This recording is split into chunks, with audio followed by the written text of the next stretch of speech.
Imagina a cena, 1971, Persépolis, no Irã. O Shah tá celebrando os 2.500 anos do Império Persa numa festa que custou milhões de dólares. Chefes franceses, champanhe importado, reis e presidentes do mundo inteiro. É um luxo total. Só que tem um detalhe, a população iraniana foi proibida de chegar perto. O povo foi mantido à distância, literalmente impedido de participar da própria história. Mas 8 anos depois, em 1979, esse mesmo povo que foi humilhado derrubou o Shah numa das revoluções mais impactantes do século XX. E o cara que liderou isso não era um general, não era um político, era um clérigo religioso exilado chamado Khomeini. Só que como um regime que tinha a SAVAK, uma das polícias secretas mais violentas do mundo, e que tinha apoio total dos Estados Unidos, que nadava em petrodólares, simplesmente colapsou em questão de meses. E por que a revolução que prometia liberdade e dignidade terminou criando uma teocracia tão repressiva quanto a ditadura que derrubou? Eu sou o Mohamed e sejam bem-vindos ao V de História, moçada.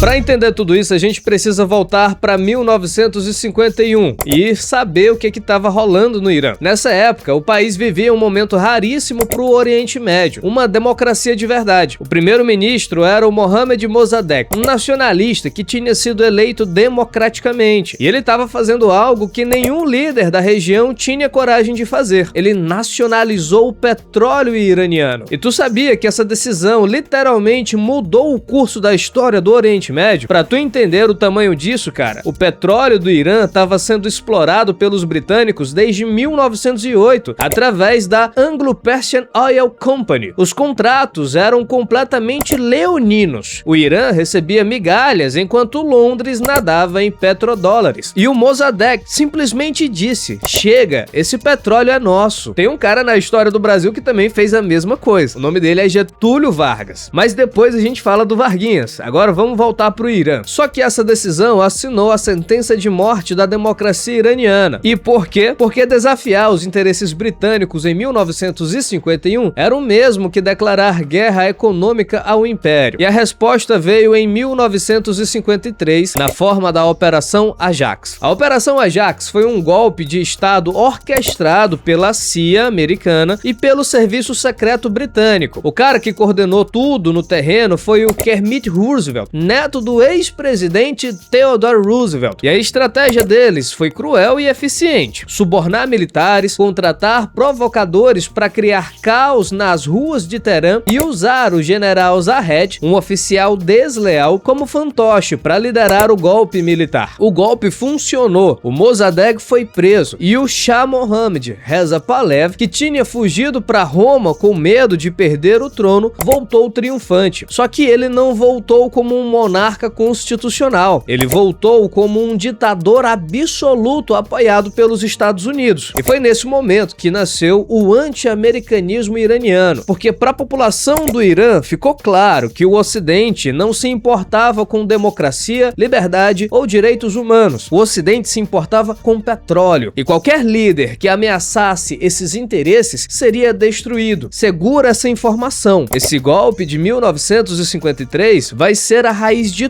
tudo que acontece depois. Parece só um evento isolado agora, mas lá na frente tu vai entender como isso causou a explosão de 1979. Então, como é que o Shah conseguiu se manter no poder por 26 anos depois do golpe? A resposta tá na SAVAK. A SAVAK era a polícia secreta do Shah, criada com a ajuda direta da CIA e do Mossad israelense. E quando a gente fala polícia secreta, não tá falando de investigadores discretos. A SAVAK institucionalizou a tortura. Eles perseguiam, prendiam, torturavam e faziam desaparecer qualquer opositor, fossem eles comunistas, nacionalistas ou religiosos. Mas o Shah não se contentava só em reprimir. Ele queria transformar o Irã numa potência ocidentalizada à força. E em 1963, ele lançou a chamada Revolução Branca, uma série de reformas de cima para baixo que incluía incluíam uma reforma agrária, voto feminino e laicização radical da sociedade. Na teoria, isso parecia progressista. Na prática, foi um completo desastre. A reforma agrária acabou favorecendo o agronegócio e expulsou milhões de camponeses pobres para as favelas das grandes cidades. A laicização forçada humilhava as mulheres religiosas e o Shah chegou a proibir o véu islâmico em locais públicos. E enquanto isso, a corrupção e a desigualdade social disparavam. Se isso tá te deixando com raiva do regime do Shah, mesmo trazendo essa ocidentalização, já deixa o like para fortalecer o canal, que a próxima parte é ainda mais revoltante. E aí vem 1973, a crise do petróleo. O preço do barril explode e o Irã é inundado de petrodólares. Tu ia pensar que o Shah usaria essa grana para melhorar a vida do povo, né? Mas não. Ele gastou bilhões comprando armamentos sofisticados dos Estados Unidos e organizando festas megalomaníacas. A mais famosa foi a celebração dos 2.500 anos do Império Persa, em Persépolis, em 1971. O Shah importou chefes franceses, champanhe, comida de luxo e convidou chefes de estado do mundo inteiro para uma festa de vários dias. E sabe quem foi proibido de participar? A população iraniana. O povo foi mantido à distância, literalmente impedido de chegar perto das festividades. Imagina essa cena, tu tá passando fome numa favela de Teherã, vendo a inflação corroer o teu salário, enquanto o Shah celebra com reis e presidentes estrangeiros, bebendo champanhe franceses em tendas luxuosas. Isso não era só uma festa, era uma humilhação nacional televisionada. E o que é mais doido nisso tudo é que enquanto o Shah gastava fortunas em luxo, uma voz começava a ecoar do exílio. O Ayatollah Khomeini tinha sido expulso do Irã em 1964 por criticar o Shah. Ele passou anos no Iraque e depois foi para a França, e de lá ele fazia algo revolucionário. Gravava pregações em fitas cassete. Essas fitas eram contrabandeadas para o Irã, copiadas aos milhares e distribuídas em mesquitas e casas. A Savak não conseguia parar, e o discurso do Khomeini não era só religioso. Ele misturava teologia xiita com denúncia social. Ele chamava o Shah de fantoche dos Estados Unidos e de Israel. Ele falava para os deserdados se levantarem contra os arrogantes. E em janeiro de 1978, o regime cometeu um erro fatal. O governo publicou um artigo difamatório contra o Khomeini num jornal oficial, acusando ele de imoralidade. A resposta foi imediata. Protestos massivos estouraram na cidade sagrada de Qom. A polícia reprimiu sem dó, matando os manifestantes. Só que no xiismo existe um ritual de luto que dura 40 dias após a morte. Então, a cada 40 dias, novos protestos aconteciam para homenagear os mártires. E a cada vez, mais gente ia para as ruas. E a polícia matava mais gente. E o ciclo se repetia, num crescendo imparável. Tu deve estar pensando, mas protestos religiosos sozinhos não derrubam uma ditadura, né? E faz sentido pensar assim. Mas a verdade é que o ponto de virada não foi só religioso. Foi quando a classe operária entrou em cena. No final de 1978, os trabalhadores do petróleo, a espinha dorsal da economia iraniana, entraram em greve geral. Eles paralisaram a produção. Sem petróleo, a economia colapsou. Sem dinheiro, o Estado não conseguia pagar o exército. E sem o exército, o Shah não tinha nada. Em janeiro de 1979, doente com câncer, um fato que ninguém sabia na época, o Shah fugiu do país. Semanas depois, o Khomeini retornou triunfante de Paris. Milhões de iranianos foram recebê-lo no aeroporto. Um jornalista perguntou: "O que o senhor sente ao voltar após anos de exílio?" A resposta dele foi uma resposta gelada. Nada. Essa frieza já anunciava o que viria depois. Quando o Shah caiu, a revolução não tinha dono. Tinha liberais, nacionalistas, marxistas e religiosos. Todos unidos só pelo ódio ao ditador. Mas rapidamente, uma luta pelo poder começou. De um lado, tinha o governo provisório de Omed Bazargan, um político moderado que queria uma república democrática com influência islâmica. Do outro lado, tinha os comitês, conselhos revolucionários controlados pelo clero. E adivinha quem tinha as armas e o controle das ruas? Os religiosos. Em novembro de 1979, os estudantes radicais invadiram a embaixada americana em Teherã e fizeram 52 diplomatas reféns. Eles ficaram presos por 444 dias. O Khomeini não ordenou a invasão, mas ele também não impediu regrediu, pelo contrário, ele usou a crise para radicalizar ainda mais o processo revolucionário. O governo moderado do Bazargan caiu, os liberais foram marginalizados e a esquerda iraniana cometeu um erro estratégico de apoiar o Khomeini, achando que ele era um aliado anti-imperialista. Eles foram massacrados depois. E aí vem a consolidação final, que fecha o ciclo que começou lá em 1953, a guerra Irã-Iraque em 1980. O Saddam Hussein, ditador do Iraque, invade o Irã. Ele estava sendo apoiado tacitamente pelos Estados Unidos, pelas potências europeias e pelas monarquias do Golfo. Todo mundo queria ver a Revolução Islâmica do Irã fracassar. Só que a guerra teve o efeito oposto. Ela uniu o país em torno do Khomeini. O regime transformou o conflito numa guerra santa, revivendo o martírio do Imam Hussein, a figura mais sagrada do xiismo. Jovens e até crianças foram enviados ao fronte para limpar campos minados. Eles recebiam chaves de plástico que supostamente abririam as portas do paraíso. A guerra durou 8 anos, matou cerca de 1 milhão de pessoas e terminou sem vencedores claros, mas permitiu ao regime dos ayatolás esmagar qualquer oposição interna sob a justificativa de esforço de guerra. A teocracia se consolidou através de sangue. E aqui está o paradoxo mais pesado da Revolução Iraniana. Ela alcançou o objetivo anti-imperialista. O Irã se livrou da interferência estrangeira direta, mas ao custo da liberdade. O povo trocou um ditador secular por uma ditadura teocrática. Hoje, o Irã vive uma esquizofrenia social. Na esfera pública, é conformidade total, véu obrigatório, proibição de álcool, segregação de gêneros. Mas na esfera privada, acontecem festas clandestinas. As mulheres tiram o véu em casa e existe uma rejeição silenciosa aos dogmas do regime. E a consequência mais triste, a fuga de cérebros. Anualmente, médicos e cientistas iranianos deixam o país, desiludidos com a falta de liberdade e oportunidades. Eles drenam o futuro da nação. A Revolução Iraniana começou como um grito por dignidade e independência e terminou criando uma nova forma de opressão, dessa vez em nome de Deus. Dá uma olhadinha nesse vídeo que tá aparecendo aqui, eu acho que vai ser interessante pra tu ver. Se inscreve no canal e ativa as notificações caso não seja inscrito ainda. E se você chegou até aqui, muito obrigado pela atenção. Abraço e até a próxima.